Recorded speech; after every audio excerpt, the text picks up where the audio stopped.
Olha, o Brasil já está se preparando para a participação na COP26, a próxima Conferência Mundial sobre o Clima, que será agora em novembro na cidade de Glasgow, na Escócia. E para debater as medidas que o país vai levar para o evento, também os avanços do setor, nós estamos recebendo hoje aqui nos nossos estúdios do Jornal da Manhã, o ex-ministro do Meio Ambiente, Ricardo Salles. Tudo bem, ministro? Mais uma vez, muito obrigado por estar aqui conosco no Jornal da Manhã. Como vai? Bom dia, tchau. Prazer estar com vocês aqui. Prazer é nosso. Bom, ministro, claro que esse foi um ano em que as nações voltaram a discutir com toda a força. Ano passado houve já essa discussão, mas voltaram a discutir com toda a força a questão ambiental. Na COP26, o senhor acha que haverá algum avanço prático ou mais discussões sem alguma coisa mais prática na avaliação do senhor? É o que disse a Greta, né? É o blá, blá, blá. Muita discussão, um monte de ideias, o pessoal vai lá fazer turismo, muitos deles, mas consequências práticas nós não temos visto. Madrid foi muito decepcionante. Eu espero que essa discussão finalmente resulte em algo, que é essa oportunidade de Glasgow. Mas o fato é que os países ricos não querem pagar, né? Eles destruíram o meio ambiente, acabaram com as suas florestas, continuam emitindo mais 70% dos gases de efeito estufa no planeta, mas querem socializar a conta com os países em desenvolvimento, inclusive o Brasil, que é exemplo de proteção ambiental e não vilão de nada. Bom, agora as perguntas dos nossos comentaristas. Você, Cristina Grêmio. Cristina. Microfone desligado, Cristina, por favor. Só ativar aí para a gente fazer na sequência a entrevista com o ministro. Estou tocando sem querer aqui no microfone e desligando, desculpe. Prazer conversar com você de novo, Ricardo Salles. Queria uma informação acrescentando a isso que você disse. Quanto o Brasil tem em termos de... enquanto o Brasil é credor de créditos de carbono pelos acordos passados que foram assinados por outros governos e não cumpridos? Cristina, bom dia. Nós estamos tomando calote atrás de calote. Se você olhar o protocolo de Kyoto 2005, o Brasil tem mais ou menos 250 milhões de toneladas até hoje, as quais ele não recebeu. Dá em torno de 4 bilhões de dólares, se a gente calcular aproximadamente 10 dólares a tonelada. Quer dizer, é uma vergonha. Isso 2005. Depois, 2015, Acordo de Paris. Quando os países ricos vieram convencer os países em desenvolvimento a rachar essa conta da poluição que eles causaram, das emissões que eles continuam fazendo com seus combustíveis fósseis, lembrando que o Brasil não faz, porque nós temos o etanol, exemplo de sustentabilidade para o mundo, foi prometido aos países em desenvolvimento 100 bilhões de dólares por ano, em razão do Acordo de Paris, a partir do ano de 2020. Até agora, nada. Para além disso, o sistema RED de reduções de desmatamento, o Brasil reduziu, ao contrário do que a narrativa de esquerda fala, que nós estamos no recorde de desmatamento, mentira. O recorde de desmatamento foi lá, 2004 a 2005, 28 mil quilômetros quadrados. Como o Brasil reduziu de 28 mil quilômetros quadrados para agora, né, nós temos os chamados créditos de RED. O Brasil teria direito, se estivesse negociando os seus créditos de RED, se estivesse recebendo daqueles que prometeram, no padrão da Califórnia, nós teríamos em torno de 190 bilhões de dólares para receber. Se fosse no padrão europeu, em que a tonelada do carbono está sendo negociada em torno de 37 dólares, o nosso crédito saltaria para 290 bilhões de dólares. Quanto nós recebemos até hoje? Menos de 1 bilhão de dólares em 10 anos, quer dizer, dá 100 milhões de dólares por ano. Não recebemos nada, não é? O que nos deram e que ficam repetindo, Fundo Amazônia, um monte de coisa, é zero, é 1% daquilo que a gente teria direito e a turma ainda se sente no direito de apontar o dedo para o Brasil. Joel Pinheiro da Fonseca. Ministro, o Brasil hoje tem taxas de desmatamento menores do que anos 90, início dos anos 2000. Agora, é fato que nos últimos anos elas vêm piorando. Isso não é só nesse governo, não. Começou antes, mas ano a ano a gente vê um aumento do desmatamento total aqui no país. O que não está sendo feito? Por que essa degradação tem acontecido nos números?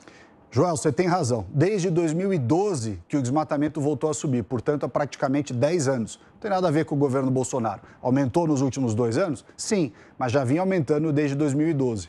Não é? E qual é o grande motivo por que isso acontece? As pessoas se preocupam em falar de meio ambiente e não estão nem aí para as pessoas, né? Você tem na Amazônia a região mais rica do Brasil em termos de recursos naturais, mas com pior índice de desenvolvimento humano. Moram lá 23, 25 milhões de brasileiros que foram deixados para trás, né? Essa turminha aí dos ambientalistas gosta de Paris, de grandes conferências em Londres, viagens para Nova York, palestras na Suécia. mas cuidar do brasileiro lá da Amazônia, que tem o pior índice de desenvolvimento humano, ninguém quer. Então, se preocupa em falar de questões climáticas e de Amazônia. E o brasileiro da Amazônia que se dane. Rodrigo Constantino.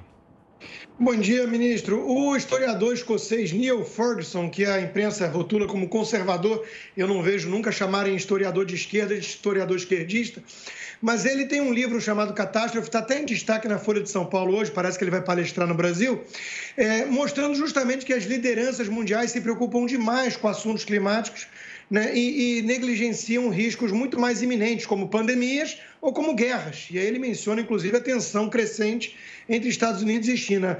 Com a sua passagem pelo Ministério de Meio Ambiente, queria a sua opinião acerca disso. Rodrigo, bom dia. É absolutamente verdadeira essa afirmação. As pessoas, esses grandes líderes aí da discussão global, né? A Anitta, DiCaprio, a Greta e tudo quanto é melancia, né? Verdinho por fora e vermelho por dentro.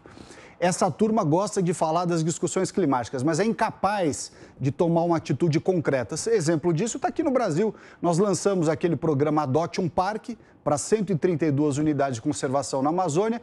Quantos dessas empresas que falam de meio ambiente, assinam cartinha para o Papai Noel, né, ficam fazendo discurso ESG, quantas delas adotaram efetivamente uma unidade de conservação? Dessas aí que vivem falando, praticamente nenhuma. Eu lembro aqui, e sempre ressalto, até foi feito no Pânico, a primeira que adotou, Carrefour, apanhou de tudo quanto foi lado. Aí vieram outras que foram adotando.